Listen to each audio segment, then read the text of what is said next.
Hey mga kamisteryo, welcome back sa channel. Ngayon, pag-uusapan natin ang isa sa pinakamakabayan, pinakamystikal at pinakakakaibang bahagi ng ating kultura. Ang agimat at anting-anting. Totoo nga ba to?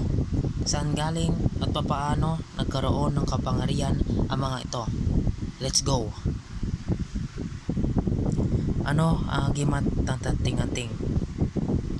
Ang agimat at anting-anting mga uri ng mystical object na ginagamit sa Pilipinas bilang proteksyon laban sa sakit, bala, malas, kulam o para raw lumakas ang katawan, pumakit ng swerte o maging hindi tinatablan ng mga bala at mga sakit. Usually, ito ay medalya, pintas, papel na may sulat o orasyon, bato o kahoy na may ukit, o minsan tattoo na may simbolo o Latin words. Pero ang agimat ay hindi lang isang bagay. Ito ay may kaakibat na ritual, dasal, paniniwala at panata. Saan galing ang kapangyarihan ng agimat? Sinasabi ng matatanda na ang agimat ay binabasbasan sa pamamagitan ng orasyon o dasal sa Latin. May iba namang sinasabing kailangan itong ilog sa araw ng San Juan o ilubog sa langis at dasalan sa araw ng Biyernes Santo. May mga agimat na sinasabing galing pa raw sa mga espiritu ng kalikasan, mga sinaunang engkanto at maging sa pabor ng Diyos sa mga santo.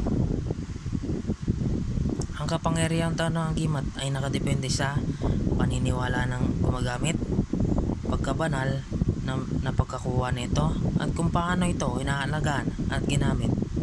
Hindi ito laruan, dapat respetuhin dahil sinasabing kapag ginamit sa masama, pwedeng bumalik ang kapangyarihan sa gumagamit. Agimat sa kasaysayan ng Pilipinas. Alam nyo ba, noong unang panahon ng Katipunan, maraming revolusyonaryo ang may dalang agimat bilang proteksyon. Sina Macario Sakay, Gregorio Aglipay at maging si Andres Bonifacio ay sinasabing may taglay na anting-anting na may inscription ng mga dasal, simbolo at pangalang banal. Ginamit nila ito sa paniniwalang hindi sila tinatabla ng bala at dahil dito naging mas matapang sila sa laban. Dahil sa paniniwala, pananampalataya at misteryong dala ng agimat. Maging sa panahon ng mga Hapon, may mga gerilya daw na hindi tinatablang bala dahil sa kanilang mga anting-anting at iba't ibang uri ng agimat. Tagabulag para hindi makita ng kalaban o pulis. Tagaliwas para umiwas ang bala o kutsilyo. Pamako pampahina ng pag-neutralize sa kalaban. Anting-anting ng kabutihan para raw magdala ng swerte at ilayo ka sa disgrasya. Pang-ibig para mapalapit sa iyo ang taong gusto mo. Careful ka dito ah. Panghataw para maging mas malakas ang suntok. Pangkatawan. Minsan sinasamahan nito ng Latin inscription tulad ng Sator, Arepo, Tenet, Opera, Rotas o kaya mga dasal na may halo ng Espanyol at Tagalog. Totoo ba ang bisa ng agimat? Maraming nagsasabi na gumagana ito pero depende raw sa pananampalataya. Para sa iba, ito ay isang spiritual focus, parang reminder na may higher power na gumagabay sa kanila. Para naman sa skeptics, baka psychological effect lang ito.